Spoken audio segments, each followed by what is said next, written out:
সুপ্রিয় দর্শক বন্ধুরা, আসসালামু আলাইকুম। সবাই কেমন আছেন? আশা করছি যে যেখানে আছেন অনেক অনেক ভালো আছেন। দর্শক বন্ধুরা, মাহে রমজানের সবাইকে অনেক অনেক শুভেচ্ছা। আপনাদের মধ্যে যারা রিয়েলমি নার্জো 50 এই ফোনটির জন্য ওয়েট করছিলেন, তাদের জন্য গুড নিউজ। রিয়েলমি নার্জো 50 আজকেই বাংলাদেশের মার্কেটে অফিসিয়ালি লঞ্চ হয়েছে। ফোনটি বাংলাদেশের মার্কেটে শুধুমাত্র একটি ভেরিয়েন্টে লঞ্চ হয়েছে, 4GB র্যাম 64GB রোম। আর 4GB র্যাম ভেরিয়েন্টের প্রাইস রাখা হয়েছে 16,499 টাকা।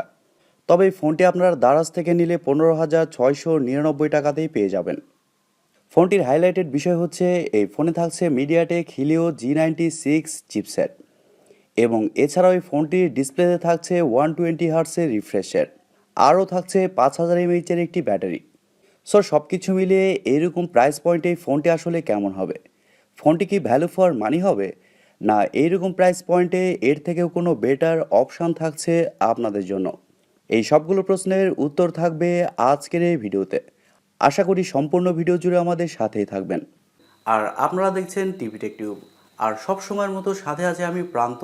সো ভিডিওটি ভালো লাগলে অবশ্যই একটি লাইক দিতে কিন্তু ভুলে যাবেন না। আর আপনি যদি আমাদের চ্যানেলে নতুন হয়ে থাকেন, সেক্ষেত্রে আমাদের চ্যানেলটি সাবস্ক্রাইব করে পাশে থাকবেন। সো চলুন শুরু করা যাক আজকের ভিডিও। প্রথমে যদি ফোনটির ডিজাইন এবং বিল্ড কোয়ালিটি নিয়ে কথা বলি, তাহলে বলতেই হয় এই ফোনটির ডিজাইন অনেকটা রিয়েলমি 8i ওই ফোনটির মতো। তবে রিয়েলমি এখানে কিছুটা পরিবর্তন এনেছে। যেমন এই ফোনটির ব্যাক সাইডে থাকছে টেক্সচার ডিজাইন, আর এর কারণে ফোনটি দেখতে আরও বেশি ভালো লাগছে। ফোনটির ব্যাক সাইডে এবং ফ্রেমে থাকছে প্লাস্টিক, আর ব্যাক সাইডে থাকছে 3টি ক্যামেরা, আর একেবারে নিচের দিকে থাকছে নার্জোর ব্র্যান্ডিং।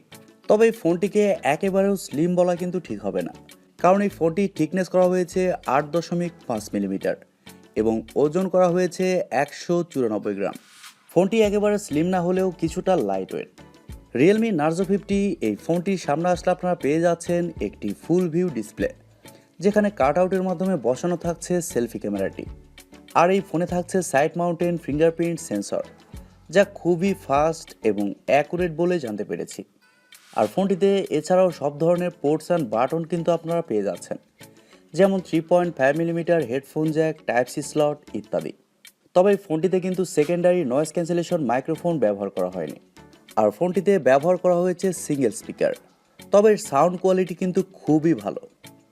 এই ফোনটিতে আপনারা 2টি সিম কার্ডের পাশাপাশি একটি মাইক্রো এসডি কার্ড ব্যবহারেরও সুযোগ পাচ্ছেন, যা অবশ্যই এই ফোনটির একটি ভালো দিক। আর ফোনটি আপনারা 2টি কালারে পেয়ে যাবেন, একটি হচ্ছে স্পিড ব্লু এবং আরেকটি হচ্ছে স্পিড ব্ল্যাক। সো ওভারঅল এই ফোনটির ডিজাইন এবং বিল্ড কোয়ালিটি আপনাদের কাছে কেমন লেগেছে? কমেন্ট করে আপনাদের মূল্যবান মতামত অবশ্যই জানাবেন। আর আমার কথা বলতে গেলে আমার কাছে ওই ফোনটির ডিজাইন খুবই ভালো লেগেছে।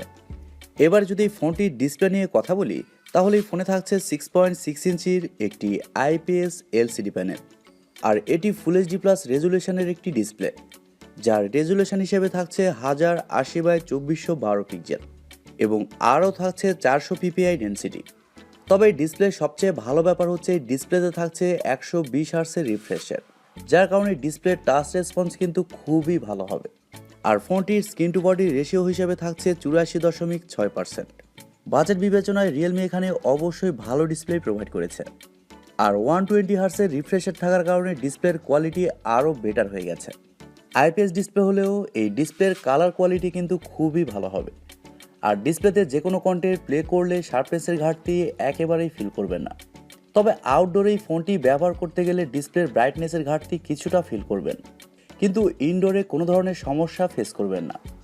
এবার যদি ফোনটির সফটওয়্যার এবং পারফরমেন্স নিয়ে কথা বলি, তাহলে এই ফোনে থাকছে Realme UI 2.0 based on Android 11।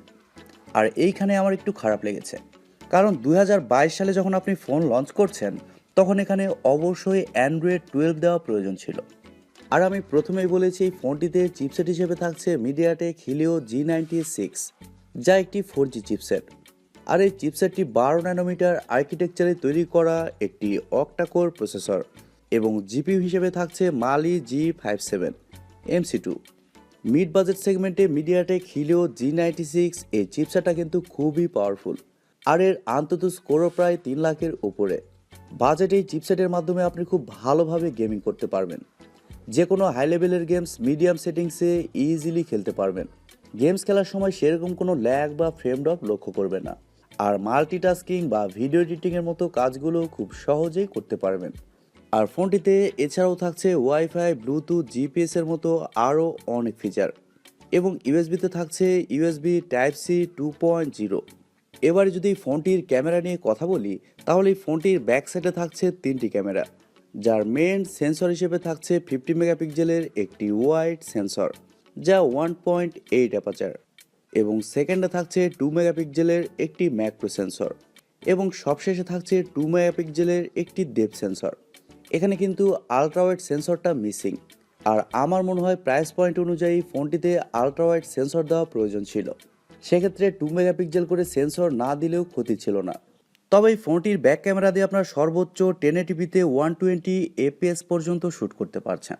R back ক্যামেরার ফিচার হিসেবে থাকছে এলইডি ফ্ল্যাশ, এইচডিআর, প্যানোরামা। ফোনটির সেলফি ক্যামেরা হিসেবে থাকছে 16 মেগাপিক্সেলের একটি ওয়াইড সেন্সর, যা 2.1 অ্যাপাচার। আর ফোনটির সেলফি ক্যামেরা দিয়ে আপনারা শুধুমাত্র 1080pতে 30 এফপিএসেই শ্যুট করতে পারছেন। ফটো কোয়ালিটির কথা বলতে গেলে এই ফোনটির ফটো কোয়ালিটি বাজেট বিবেচনায় অনেক ভালো বলেই জানতে পেরেছি।